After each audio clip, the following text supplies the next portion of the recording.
We are going to prepare fish fry.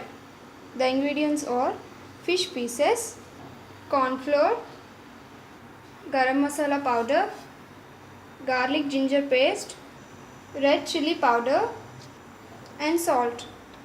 Now mix all those ingredients.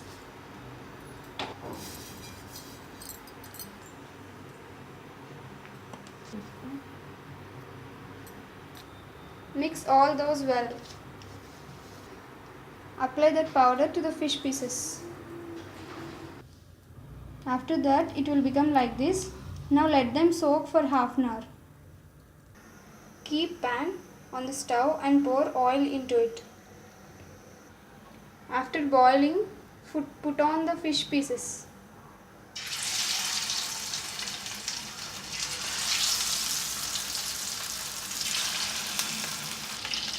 Now keep lid for half minute.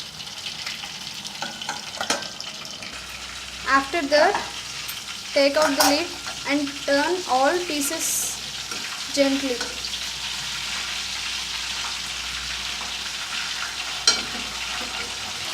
Like this. It is healthy because it absorbs very little bit oil. Now take out the fish pieces. They are ready to be served. Now delicious fish fry is ready to be eaten.